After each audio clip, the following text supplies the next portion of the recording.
শুনছস হৃদয়, নির্বাচনটা কাছে আসলো। যোগ্য লোক দেখে ভোট দেওয়ার দরকার আমাদের সবার। নেতা সাহেব, তাহলে নির্বাচনে তো কিছু মাল পানি খরচ না করলে তাহলে কেমনে হয়? ঠিক আছে, মালফানি খরচ হতে না করলে নির্বাচনে ফাঁস হন যেত না। দেখ কেউ আছে কিনা। নন্দী দিয়ে এগিয়ে যাই। নেতা সাহেব, ওই যে আনোয়ার বাইরে দেখা যায়, ঢাক দিমু। দে ডাক দে। ও আনোয়ার ভাই। আসসালামু আলাইকুম নেতা। ওয়ালাইকুম আসসালাম আনোয়ার সাহেব, কি খবর? ফ্যামিলি সবাই ভালো আছে? জি আলহামদুলিল্লাহ ভালো আছি।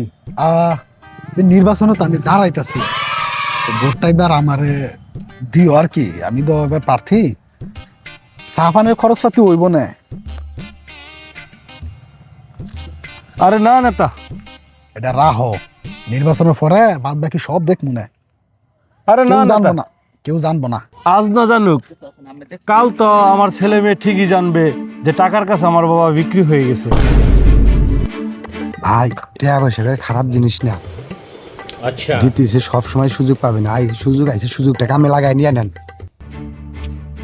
রাখ, টাকা খারাপ না, কিন্তু বুট বিক্রি করা মানে আর নিজেরে বিক্রি করা আর দেশ বিক্রি করা সমান কথা।